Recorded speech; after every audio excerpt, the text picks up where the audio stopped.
For me, a big core of my experience at Prin was working on the pilot.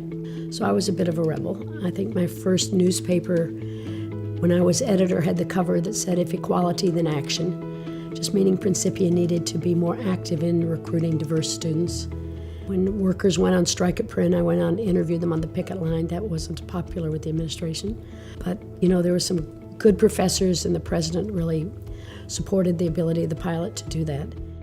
Christian Science is about fundamentals of man's relationship to God and one's spiritual identity, and a commitment to the principles of love and truth and spirit. And I don't think those are political. And I think at the time I understood that too. So you could be a loving rebel. You could express love and still not agree with somebody.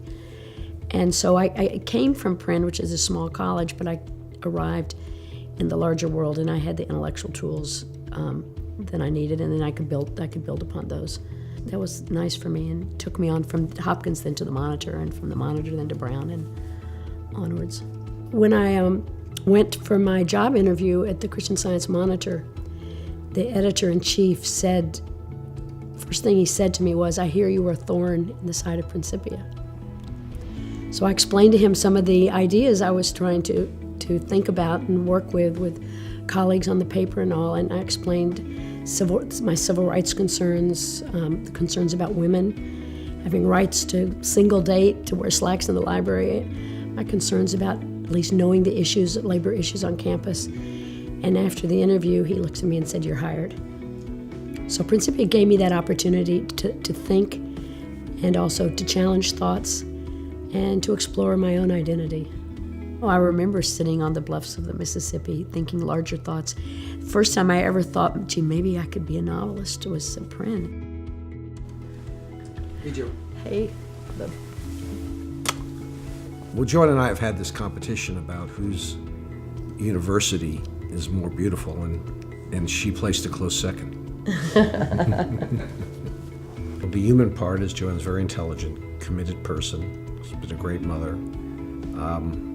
Has had a fantastic career. And the thing that I think stands out, though, is Joanne has been at the world forefront of freedom of expression. She headed the Writers in Prison effort with International PEN, which is the ultimate position to advance freedom of expression. PEN is an international writers organization. It's almost 100 years old. It was founded right after World War I. There are lots of writers around the world that, we've worked on behalf and managed to get many out of jail. Sometimes we've seen them killed instead. But, I've had the honor to run the Writers in Prison Committee, also to run as International Secretary of the organization.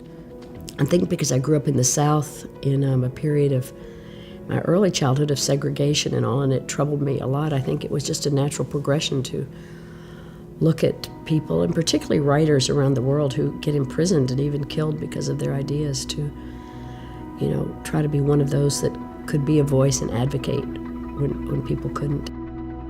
I remember telling somebody once who was in a very difficult situation that I said, your best offense and your best defense is your love.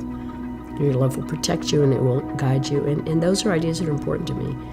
I love my family. I love my children. I love to write. In an odd way, with my children, people used to say, "You're so disciplined to be a writer." And I would say, "No, actually, I'm so disciplined to be a mother, because I'd be writing, and then I'd have to go pick them up at school, and I would have to stop." But as soon as I picked them up, I was just energized, because I was, filled with their fun, their ideas, what had happened to them. And I think I learned to write in those margins intensely, because that was the time I had. And then I got refueled at the end of every day by being with my children and my family. And my mom always said, your children launch off your shoulders. So I think not only one's own children, but other children. So I think you care because you want to see an educated, energetic, optimistic, skilled next generation go forward. And I want that, for students who come through Principia. And I hope those who come through Principia launch into the world as well and take what they know. Print gives you a real deep and unusual understanding of how to make bridges. And these are not partisan political bridges. These are deep, human, universal bridges. And I hope if one can take that knowledge into the world, you can do some good bridge building.